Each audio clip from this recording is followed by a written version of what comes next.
Bayangkan, seorang pemuda TKI bernama Parjo baru saja di PHK, kehilangan tempat tinggal, dan hanya membawa satu tas saat berjalan tanpa tujuan di tengah dinginnya Stockholm. Namun hari itu, langkahnya justru berhenti ketika melihat sebuah mobil mewah milik CEO cantik bernama Alice mengalami pecah ban. Parjo yang sama sekali tidak mengenal wanita itu memilih membantu tanpa meminta bayaran. Tetapi siapa sangka kebaikan kecil tersebut membuat Alice menawarkan pekerjaan sekaligus tempat tinggal di rumahnya. Lalu apa yang sebenarnya terjadi ketika Parjo masuk ke rumah mewah sang CEO dan menemukan sesuatu yang tidak pernah ia bayangkan sebelumnya? Halo, besti-besti Salsa Story Reborn. Sebelum ceritanya dimulai, jangan lupa klik subscribe dan like dulu ya.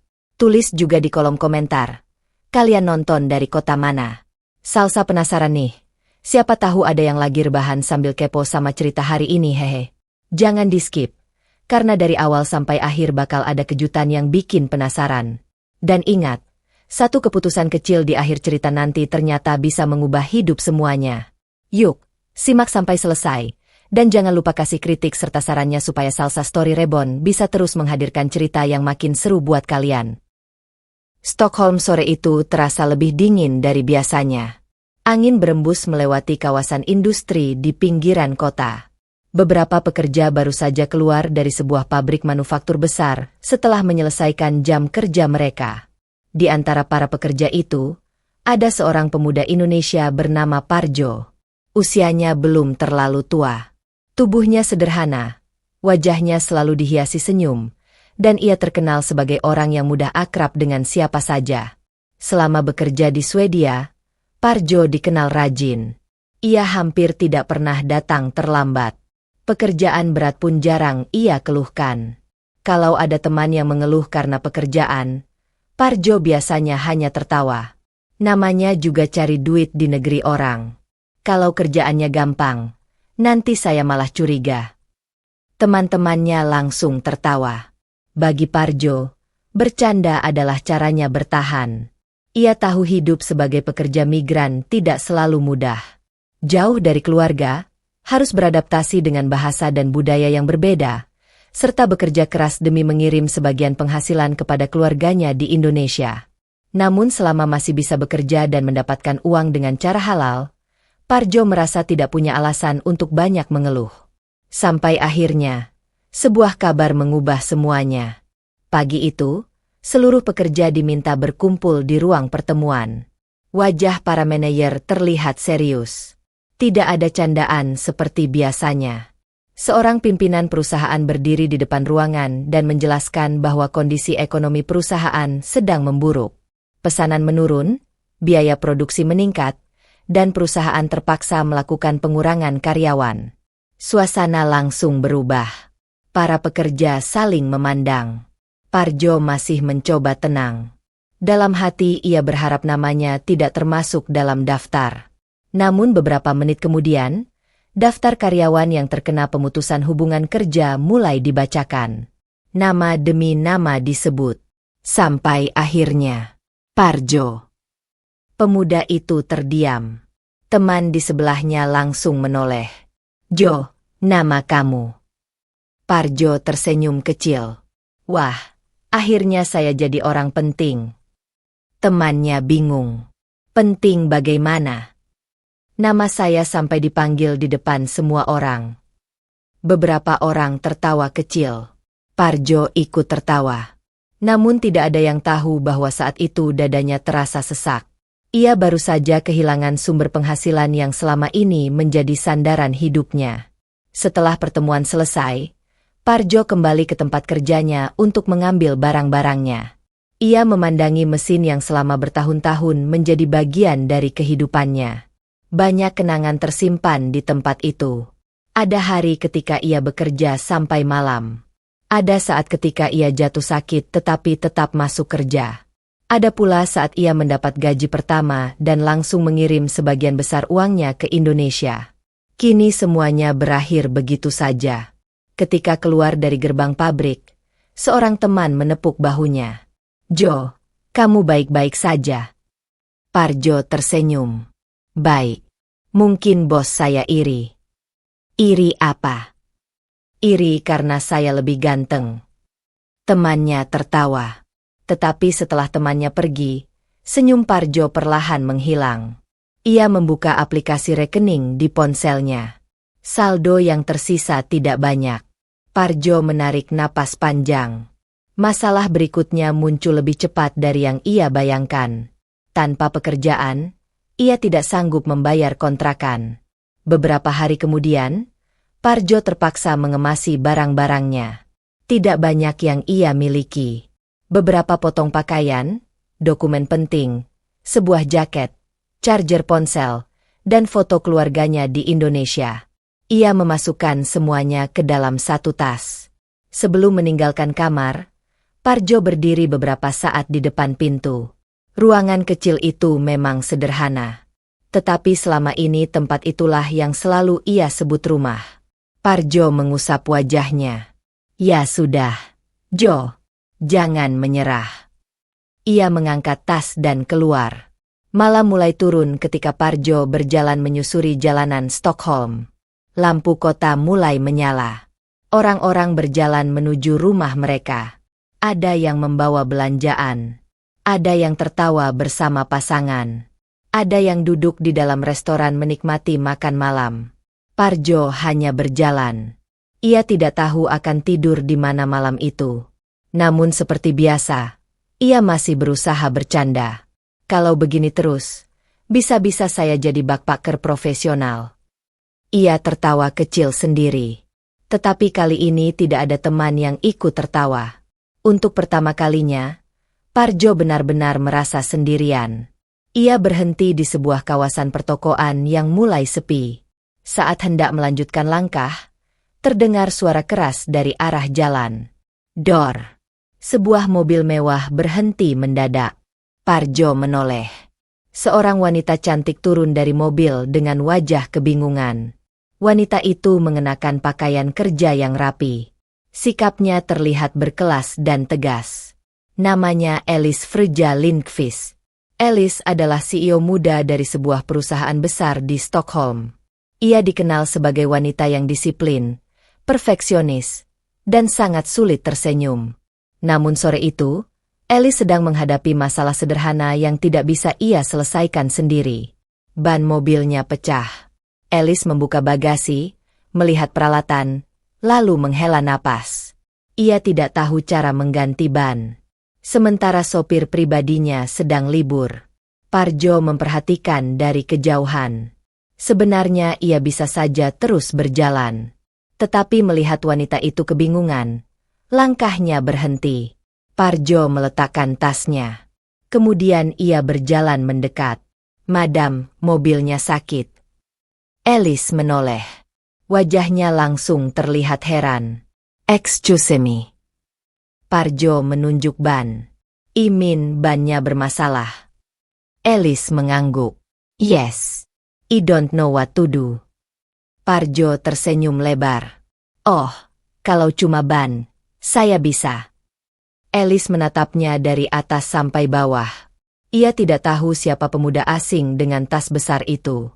Namun Parjo sudah membuka bagasi dan mengambil peralatan. Tidak lama kemudian, ia mulai bekerja. Tangannya terlihat terbiasa. Sambil memasang ban, mulutnya tetap tidak bisa diam. Tenang, Madam. Saya sudah biasa. Biasa mengganti ban. Biasa menghadapi masalah. Elis terdiam. Parjo melanjutkan pekerjaannya sambil tersenyum.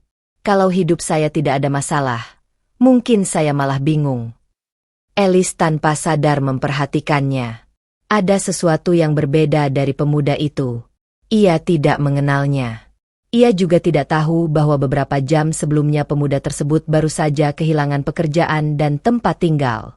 Namun di tengah kesulitan yang sedang dihadapinya, Parjo masih mau berhenti untuk membantu orang lain. Beberapa menit kemudian, ban mobil Elis selesai diganti. Parjo berdiri dan membersihkan tangannya. Nah, sudah. Mobilnya sekarang bisa jalan lagi. Elis menatap ban tersebut. Lalu menatap Parjo. Untuk pertama kalinya hari itu, wajah dingin sang CEO berubah. Sudut bibirnya terangkat. Elis tersenyum. Dan tanpa mereka sadari, senyum sederhana itu menjadi awal dari sebuah pertemuan yang akan mengubah kehidupan keduanya untuk selamanya. Alice masih berdiri di samping mobilnya sambil memandangi ban yang baru saja diganti. Ia kemudian mengambil dompet dari dalam tas. "Tang Yu, ini untukmu." Alice menyerahkan beberapa lembar uang kepada Parjo. Parjo melihat uang itu, lalu melihat wajah Alice. "Waduh, banyak sekali, Bu." "Ambil saja." Parjo langsung menggeleng. "Jangan, Bu. Saya bantu karena memang bisa membantu." Alice mengernyitkan dahi. "Kamu tidak membutuhkan uang." Parjo tertawa kecil. "Kalau dibilang butuh, ya butuh banget. Lalu kenapa kamu menolak?" Parjo memasukkan kedua tangannya ke saku jaket. "Karena kalau setiap menolong orang saya minta bayaran, nanti hati saya ikut bikin invoice." Alice terdiam. Ia hampir tertawa, tetapi segera menahan ekspresinya. Pemuda ini aneh. Penampilannya sederhana, membawa tas seperti orang yang sedang bepergian jauh, tetapi masih bisa menolak uang dalam jumlah yang cukup besar. Alice kemudian bertanya, "Kamu bekerja sebagai apa?" Senyum Parjo perlahan berubah. Pertanyaan sederhana itu ternyata membuatnya terdiam. "Kenapa?" "Aku hanya penasaran." Parjo menarik napas. "Sejujurnya, saya baru saja kehilangan pekerjaan." Alice menatapnya. "Di mana?" "Pabrik." "Kenapa?"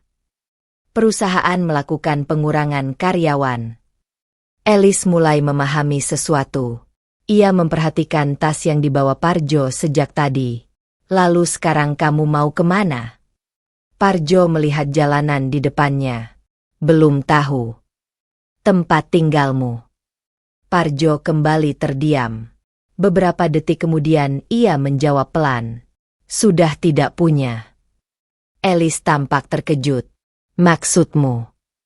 "Saya harus keluar dari kontrakan. Tidak sanggup bayar setelah kena PHK." Kali ini Alice tidak mengatakan apa-apa. Ia hanya menatap Parjo.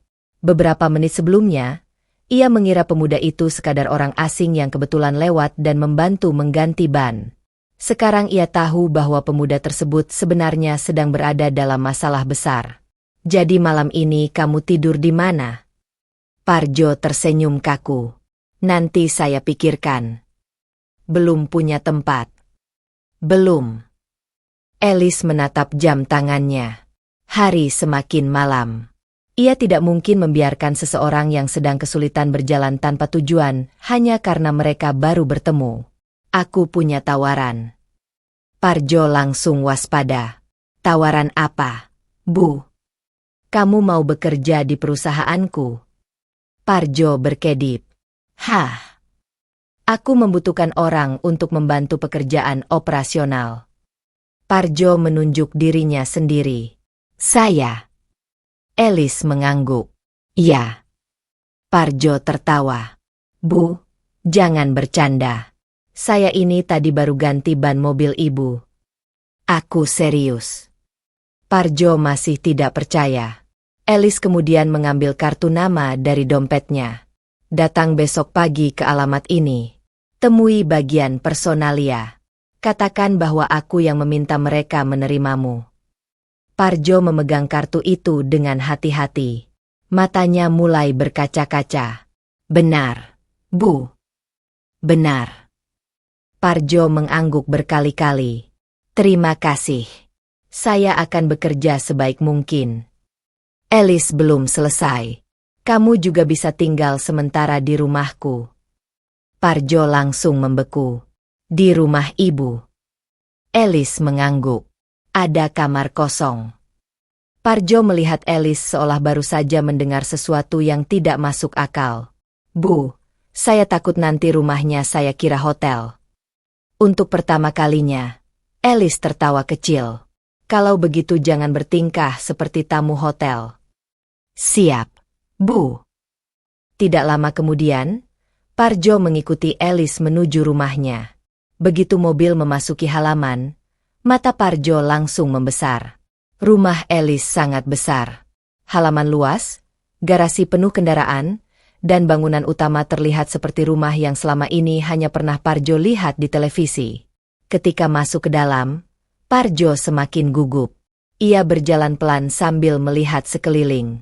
Ada sofa besar, meja kaca, lukisan mahal, dan berbagai perabot yang terlihat sangat berharga. Parjo bahkan mengangkat kedua tangannya agar tidak menyentuh apapun.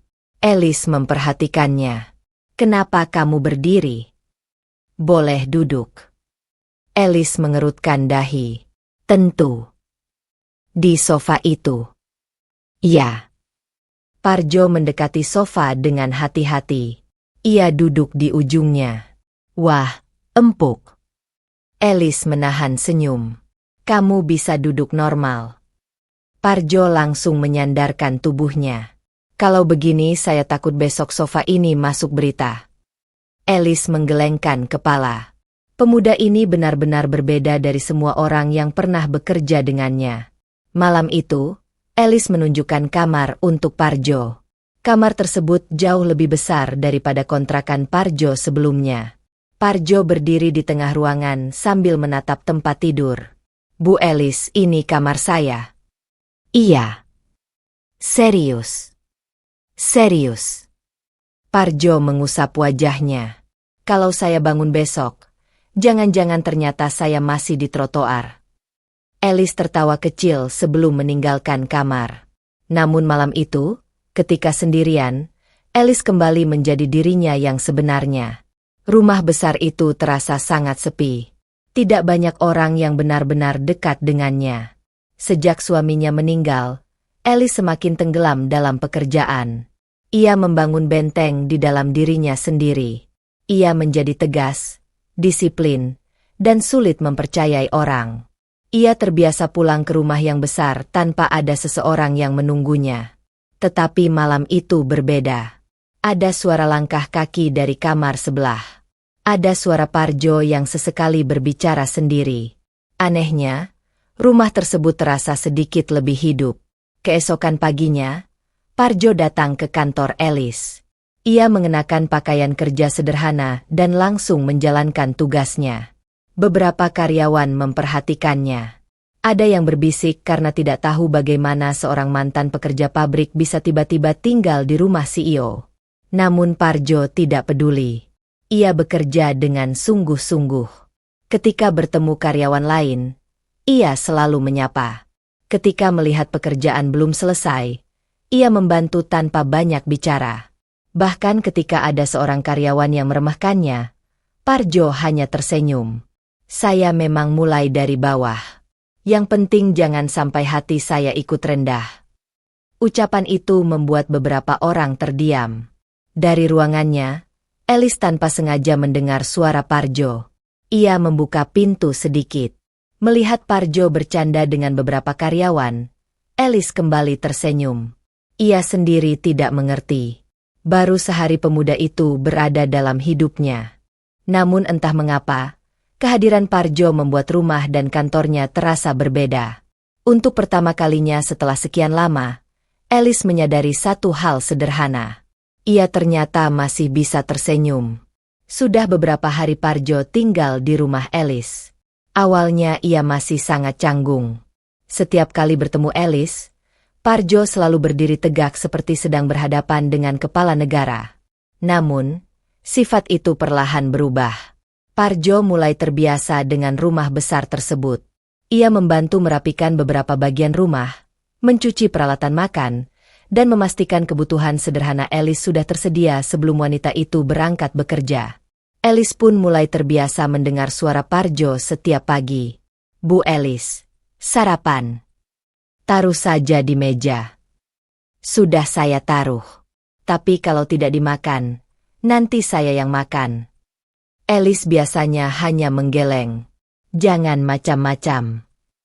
"Siap, Bu CEO." Hubungan mereka semakin santai. Parjo bahkan mulai berani menggoda Alice. Suatu pagi, Alice keluar dari kamar dengan wajah serius. Parjo memperhatikannya. "Bu, kalau pagi-pagi jangan terlalu serius." "Kenapa?" Nanti mataharinya ikut takut terbit. Alice menatapnya tajam. Parjo langsung pura-pura sibuk. Baik. Saya diam. Tetapi beberapa detik kemudian, Alice tersenyum kecil. Parjo menyadari perubahan itu. Ia merasa senang karena wanita yang terkenal dingin tersebut mulai menunjukkan sisi lain dirinya. Namun, sebuah kejadian di kantor hampir membuat semua suasana nyaman itu berantakan. Pagi itu Parjo membawa secangkir kopi ke ruang kerja Alice. Karena merasa pekerjaannya sudah semakin dikuasai, ia berjalan santai sambil menggoyangkan tubuh mengikuti musik dari ponselnya. Pagi, kopi untuk CEO tercantik se-Stockholm. Ia membuka pintu. Namun baru beberapa langkah, kakinya tersandung ujung karpet. Cangkir di tangannya bergoyang. Kopi tumpah ke meja. Sebagian bahkan mengenai beberapa dokumen yang sedang diperiksa Alice. Ruangan langsung sunyi. Alice menatap meja. Kemudian menatap Parjo. Parjo. Parjo membeku. Ya, Bu. Apa yang kamu lakukan? Saya mengantarkan kopi. Aku bisa melihat itu. Parjo buru-buru mengambil tisu. Tenang, Bu. Saya bersihkan. Ia mengusap meja terlalu cepat. Bukannya menjadi bersih. Beberapa kertas malah bergeser ke lantai. Alice semakin kesal. Berhenti. Parjo langsung diam. Alice menarik napas panjang. Ini dokumen penting. Maaf, Bu. Kenapa kamu tidak bisa bekerja dengan serius? Parjo menunduk. Untuk beberapa saat ia tidak bercanda. Ia benar-benar merasa bersalah. Namun melihat wajah Alice yang sangat serius, Parjo akhirnya berkata pelan. Mungkin kopinya gugup, Bu. Alice menatapnya. Gugup? Iya. Kenapa? Parjo menunjuk wajah Alice. Mungkin kopi itu minder melihat wajah Bu Alice yang terlalu glowing. Alice terdiam. Parjo mulai takut. Ia berpikir mungkin leluconnya kali ini keterlaluan. Namun tiba-tiba Alice menutup mulut. Bahunya bergerak. Kemudian terdengar suara tawa kecil. Parjo mengangkat kepala. Bu, ketawa. Alice mencoba kembali serius. Jangan GR. Parjo langsung tersenyum lebar.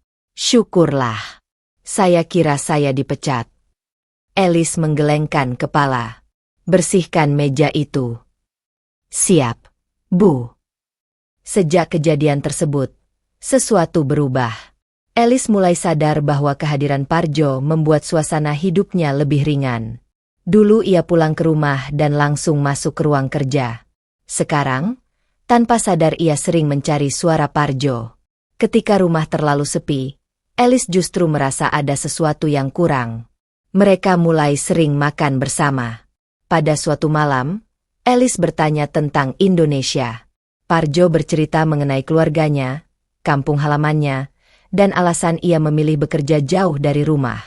Ia mengaku ingin memiliki kehidupan yang lebih baik dan membantu keluarganya. Apa kamu tidak rindu pulang? Tanya Alice. Rindu banget. Lalu kenapa tetap bertahan di sini? Parjo tersenyum. Karena kadang orang harus jauh dulu untuk membuktikan bahwa dirinya mampu. Jawaban sederhana itu membuat Alice terdiam. Untuk pertama kalinya, Alice juga bercerita tentang dirinya. Ia menceritakan mendiang suaminya dan bagaimana kehidupannya berubah setelah kehilangan orang yang dicintai. Parjo tidak menyela. Ia hanya mendengarkan. Sejak malam itu, hubungan mereka semakin dekat. Namun tidak semua orang senang melihat kedekatan tersebut. Di kantor, seorang manajer senior bernama Victor mulai memperhatikan perubahan Alice. Ia tidak suka melihat seorang pekerja baru mendapat perhatian khusus dari sang CEO. Menurutnya, Parjo hanyalah seorang office boy. Kenapa CEO begitu mempercayainya? Gumam Victor. Rasa tidak suka itu semakin besar ketika Alice beberapa kali membela Parjo dalam urusan pekerjaan. Victor mulai mencari kelemahan pemuda tersebut. Ia mengetahui bahwa Parjo pernah menjadi pekerja migran dan baru saja kehilangan pekerjaan. Dalam pikirannya, itu adalah celah yang sempurna. Beberapa hari kemudian, Victor mengambil sebuah dokumen keuangan penting dari ruang administrasi. Ia menyembunyikannya di tempat yang berhubungan dengan pekerjaan Parjo. Tujuannya jelas, membuat Parjo terlihat sebagai pencuri. Keesokan paginya, suasana kantor mendadak tegang. Seseorang berteriak dari ruang penyimpanan. Dokumen keuangan perusahaan hilang. Semua karyawan berkumpul. Pemeriksaan dilakukan. Tidak lama kemudian, dokumen tersebut ditemukan di sebuah tempat yang membuat semua mata tertuju kepada Parjo. Parjo berdiri terpaku. Apa? Seorang karyawan menunjukkan barang bukti tersebut. Ini ditemukan di area yang biasa kamu gunakan. Wajah Parjo berubah. Ia tidak pernah menyentuh dokumen itu. Namun sebelum sempat menjelaskan, Victor sudah berkata, "Sepertinya kita harus bertanya lebih serius kepada Parjo." Parjo mengepalkan tangan. Untuk kedua kalinya dalam hidupnya, masa depannya terancam. Bedanya, kali ini bukan karena perusahaan mengalami krisis. Ada seseorang yang sengaja ingin menghancurkannya. Dan Parjo belum tahu bahwa orang tersebut sudah menyiapkan jebakan berikutnya. Suasana kantor pagi itu berubah total. Dokumen keuangan yang hilang membuat semua karyawan panik. Beberapa orang masih berdiri di sekitar ruang penyimpanan ketika Victor menunjukkan lokasi ditemukannya dokumen tersebut. Parjo hanya bisa menatap benda itu dengan wajah bingung. "Saya tidak tahu dokumen itu bisa ada di sana," katanya. Victor langsung menyela. "Tapi tempat itu sering kamu gunakan." Beberapa karyawan mulai berbisik. Ada yang memandang Parjo dengan curiga. Parjo mencoba menjelaskan. "Saya memang sering berada di sana, tapi saya tidak pernah mengambil dokumen itu." Victor tersenyum tipis. "Kalau begitu, bagaimana dokumen penting perusahaan bisa ditemukan di area pekerjaanmu?" Pertanyaan itu membuat Parjo terdiam. Ia tidak punya jawaban. Untuk pertama kalinya sejak mengenal Alice, Parjo tidak mampu bercanda. Pikirannya langsung kembali kepada hari ketika dirinya kehilangan pekerjaan di pabrik. Saat itu ia juga tidak bisa berbuat banyak. Kini kejadian serupa seperti datang lagi. Bedanya, kali ini ia takut kehilangan lebih dari sekadar pekerjaan. Ia bisa kehilangan tempat tinggal. Ia bisa kehilangan kepercayaan Alice. Bahkan jika tuduhan itu menjadi masalah besar, hidupnya di Swedia bisa kembali berantakan. Tak lama kemudian, Alice meminta Parjo datang ke ruangannya. Parjo masuk dengan wajah serius. Alice duduk di balik meja. "Duduk." Parjo menurut.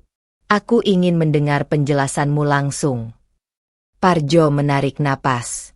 "Saya tidak mengambil dokumen itu, Bu."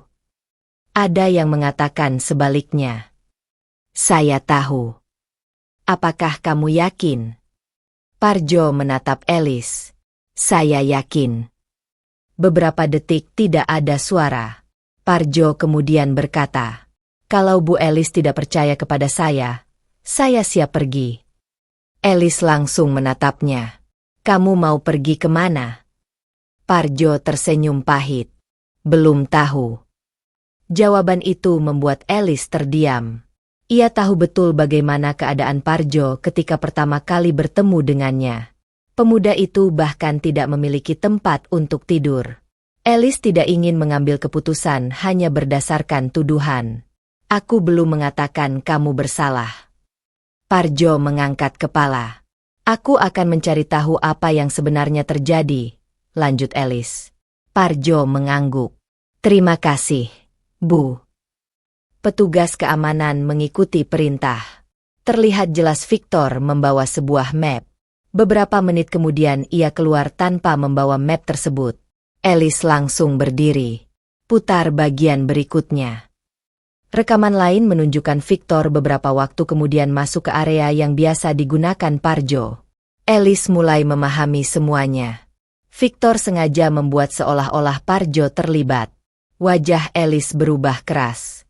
Ia tidak marah karena Parjo dituduh semata-mata.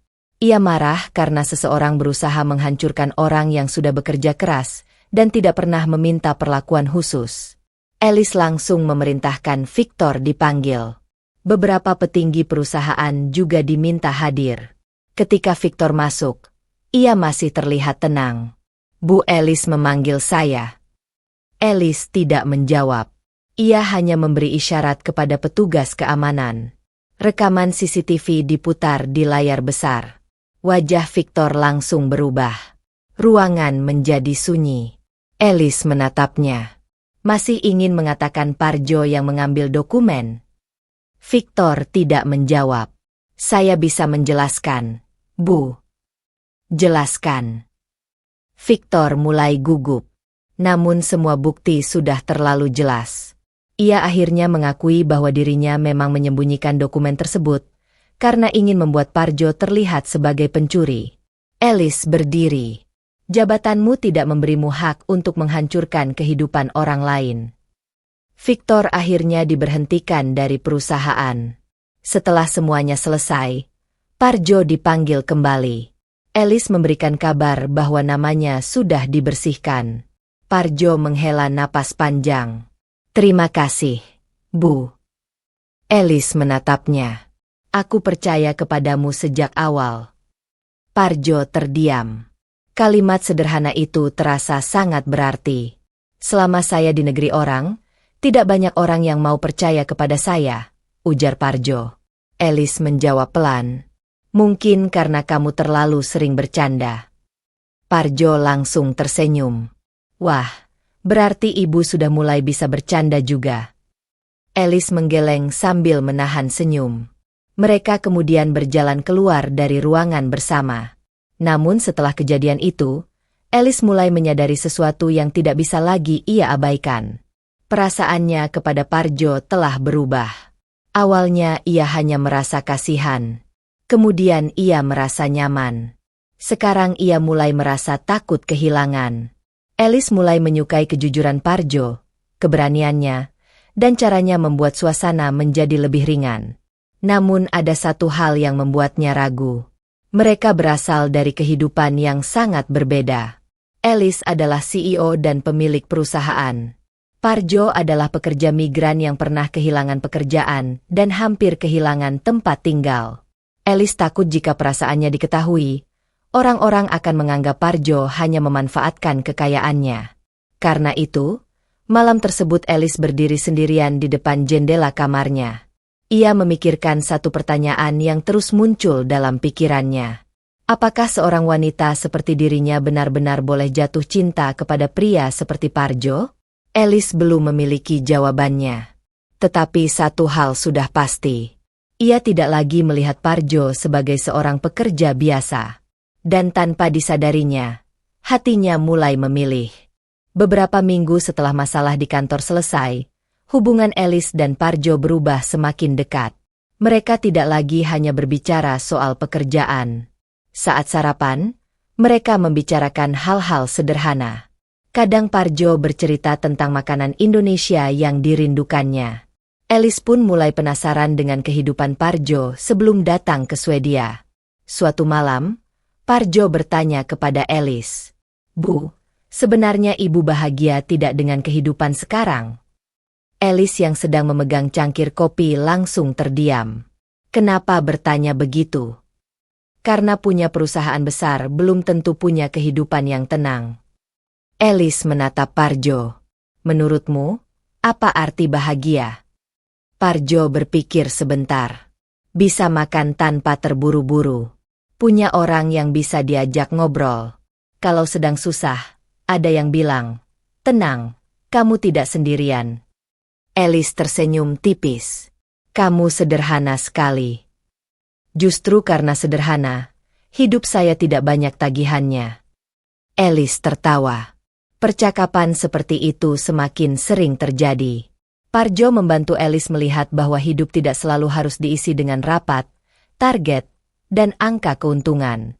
Sebaliknya, Alice mengajarkan Parjo bahwa memiliki impian besar tidak salah, selama seseorang mau bekerja untuk mencapainya. Mereka saling melengkapi. Namun ada satu bagian dari kehidupan Alice yang belum pernah ia ceritakan secara lengkap. Tentang suaminya. Pada suatu malam, Alice duduk sendirian di ruang keluarga sambil melihat sebuah foto lama. Parjo yang baru datang tidak langsung bertanya. Ia hanya duduk agak jauh. Beberapa menit kemudian Alice berkata, "Itu suamiku." Parjo mengangguk. Alice mulai bercerita.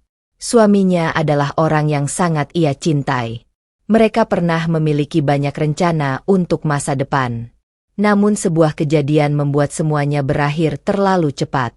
Sejak kehilangan suaminya, Alice berubah. Ia menutup diri dan memilih bekerja. "Kenapa tidak mencoba mencintai lagi?" tanya Parjo pelan. Alice tersenyum pahit. "Karena aku takut kehilangan lagi." Parjo tidak memberikan ceramah. Ia hanya berkata, "Kalau begitu, tidak apa-apa takut. Yang penting jangan sampai rasa takut membuat ibu berhenti hidup." Alice menatapnya cukup lama. Jawaban itu sederhana, tetapi justru membuat hatinya tersentuh. Sejak malam tersebut, Alice semakin yakin bahwa Parjo bukan hanya pandai membuatnya tertawa. Pria itu juga tahu kapan harus diam dan mendengarkan. Sampai suatu sore, Alice dan Parjo duduk di taman belakang rumah. Cuaca cukup cerah. Parjo sedang menikmati minuman sambil melihat tanaman di sekitar mereka. Alice tampak berbeda. Sejak tadi ia beberapa kali ingin berbicara, tetapi selalu mengurungkan niat. Akhirnya ia menarik napas. "Parjo." "Ya, Bu. Aku ingin mengatakan sesuatu." Parjo menoleh. Alice menatapnya. "Sejak kamu datang, hidupku berubah." Parjo tersenyum.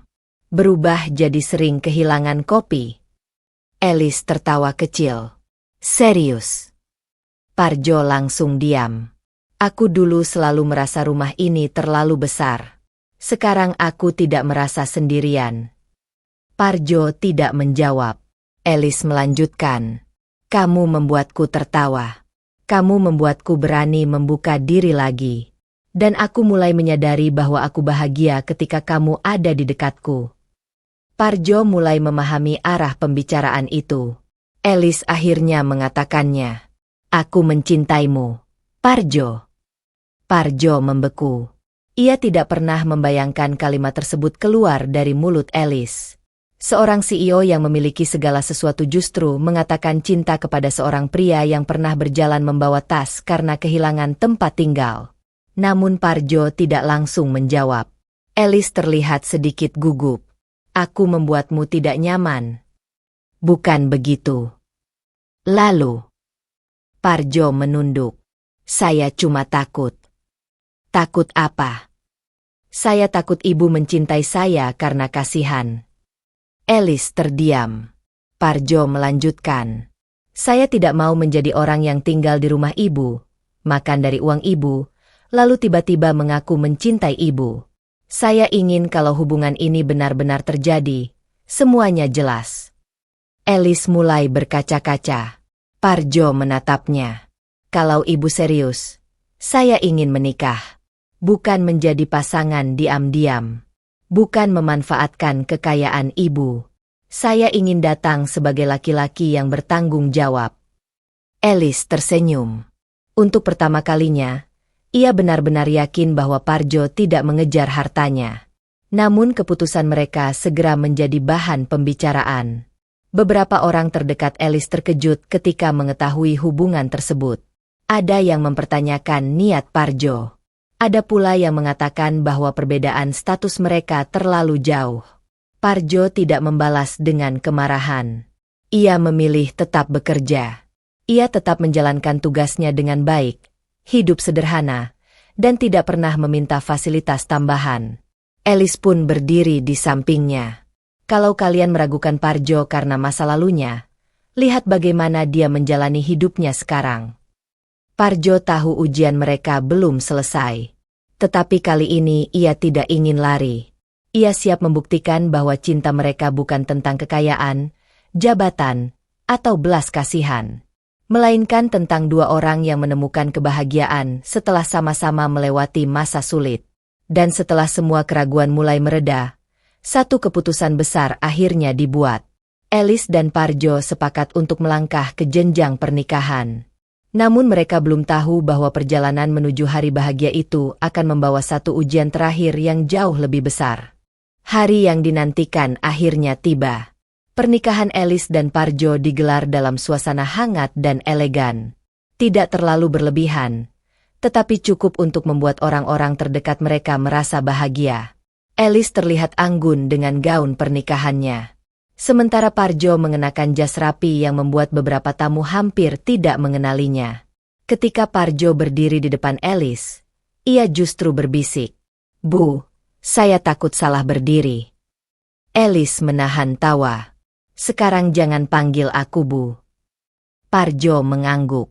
"Baik, Alice. Begitu lebih baik." Beberapa tamu yang mendengar percakapan itu tersenyum. Pernikahan mereka menjadi bukti bahwa perbedaan status, pekerjaan, dan asal negara tidak selalu menjadi penghalang ketika dua orang memiliki niat yang sama. Parjo tidak pernah merasa dirinya lebih tinggi setelah menikahi Alice. Ia tetap sederhana.